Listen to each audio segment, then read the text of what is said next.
Angle देखना sir. जी नाज़रीन, जैसा कि आप जानते हैं कि अगर मैं बल्दियाती इलेक्शन की बात करूं तो इस्लामाबाद की बल्दियाती इलेक्शन की जो मुहिम है इस वक्त अपने पूरे अरूज पे है। इस वक्त मैं UC 28 में मौजूद हूं। जैसा कि मैंने PTI के वर्कर से आपको मिलाया, वहां की आवाम से आपको मिलाया। इस वक्त मैं यहाँ पे एक आज़ाद उम्मीदवार हैं गुलरेज असगर खान साहब, इनसे आपकी मुलाकात करवाता हूँ और इस UC के मसाइल पे भी इनसे बात करेंगे और ये भी जानने की कोशिश करेंगे कि बल्दियाती सिस्टम का होना किसी भी मुल्क की तरक्की और खुशहाली के लिए कितना ज़रूरी है। और खान साहब आज़ाद असीयत से इलेक्शन में जा रहे हैं, क्या बल्दियात में इंसानी शख्सियत ज़्यादा काउंट होती है या पार्टी का वोट बैंक भी कोई अहमियत रखता है? अस्सलाम वालेकुम खान साहब। जी वालेकुम अस्सलाम। खान साहब, क्या कहते हैं सर कि बल्दियात का होना कितना ज़रूरी है किसी मुल्क की तरक्की और खुशहाली के लिए? सर, बल्दियात का होना सबसे ज़्यादा ज़रूरी है। वो इसलिए कि यहाँ के जो करीबी लोग बाप दोस्त होते हैं, फैमिली के सारे लोगों की बरादरियाँ होती हैं, तो वो एक दूसरे को अच्छे तरीके से जानते हैं। MNA वगैरह जो होते हैं, जो सीनियर अफसरान होते हैं, उन तक बहुत सारे गरीब लोग होते हैं जिनकी रसाई नहीं होती। ठीक है, तो वो फिर बल्दियात में उनका नुमाइंदा जो है अपना मुंतखब करते हैं, जो उनकी आवाज़ आगे पहुँचाते हैं। ठीक है। अच्छा सर, ये बताएं कि पहले भी 2 दफ़ा इस्लामाबाद में बल्दियाती इलेक्शन ऐलान हुआ, लेकिन आगे जाके मौखर हो गए, मुलतवी हो गए। आप क्या समझते हैं इस वक्त ये जो मुहिम जा रही है ये पाए तकमील तक पहुँचेगी? हमारी तो दुआ है जी कि ये पाए तकमील तक पहुँचे। तो बकाया देखे जी, हुकूमती जो मामलात हैं, हम सारे अपने मुल्क के अच्छे के लिए उनके साथ हैं। तो ज़ाहिर है आला काम जो फ़ैसला करेंगे हमें वो कबूल करना पड़ेगा। ठीक है। हाँ साहब, ये बताएं इस दफ़ा जो हल्का बंदियाँ हुई हैं, पहले 50 यूसियाँ थी, अब 101 हो चुकी है, तो ये यूसियाँ कम होने ज़्यादा होने की वजह से आप बेहतरी समझते हैं या जब कम थी उस वक्त आप बेहतर समझते हैं? देखिए जी, असल में आबादी बढ़ती जा रही है तो उसकी वजह से हल्का बंदियाँ जो हैं वो होती जा रही हैं, तो उसकी वजह से कोई फ़र्क नहीं पड़ता। उससे ज़्यादा बेहतरी इसलिए मैं समझता हूँ कि थोड़ी मखसूस एरिए को जो है वो बंदा ज़रा आसानी से कवर कर सकता है। जितने ज़्यादा नुमाइंदे होंगे उतना वो जो है वो ज़्यादा आसानी से उसको संभाल सकेंगे। आपके लिए रसाई आसान होगी। जी बिल्कुल। खान साहब, एक और बात बताएं सर, आप क्या समझते हैं बल्दियात में आपकी शख्सियत का ज़्यादा अमल दखल होता है या पार्टी का कोई वोट बैंक भी अहमियत रखता है? देखिए जी, पार्टी का वोट बैंक ज़रूर अहमियत रखता है, लेकिन वो जनरल इलेक्शन में रखता है।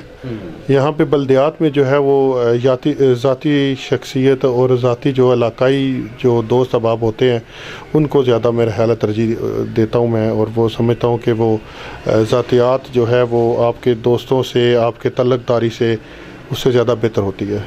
इसके अलावा ये बताएं सर कि अगर मैं आपकी UC के मसाइल की बात करूं तो ऐसे कौन से पेचीदा मसाइल हैं अल्लाह ताला आपको कामयाबी देता है तो आपकी तरजीहात में शामिल होंगी वो बातें?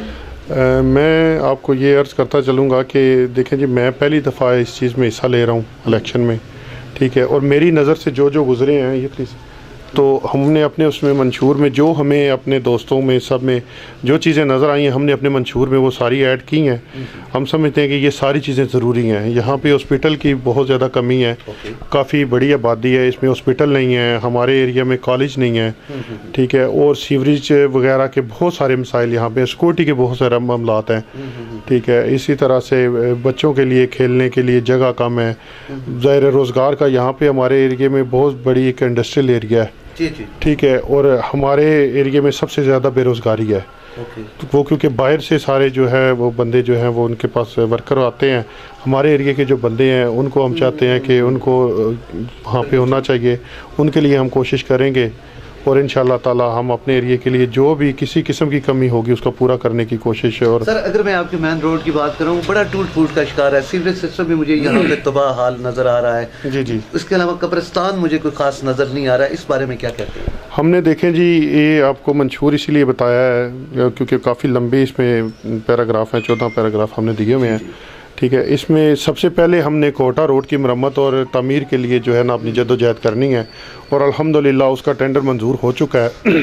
वो हमारे बस में तो नहीं है लेकिन हम उसके लिए कोशिश ज़रूर करना चाह रहे हैं और कोशिश की भी है। इससे पहले भी हमारे जितने भी दोस्त हैं वो सारे मिलजुल के कर रहे थे। अभी मुझे इन सब ने कहा कि आप आगे आएँ, तो उसमें उसके बाद कब्रिस्तान का बहुत बुरा हाल है और हम लोग उसके लिए एक कमेटी तश्कील दे रहे हैं। ठीक है, उसमें ऐसा होगा कि हमारी पूरी UC के लिए हम वो कमेटी जो है वो बनाएंगे जिसमें कब्र कि पहले दिन के अखराजात अक्सर लोगों के होता है, गरीब लोग होते हैं, उनके पास कफन दफन के इंतज़ाम जो हैं वो पूरे नहीं हो सकते, गरीब लोगों के पास खाने को नहीं है।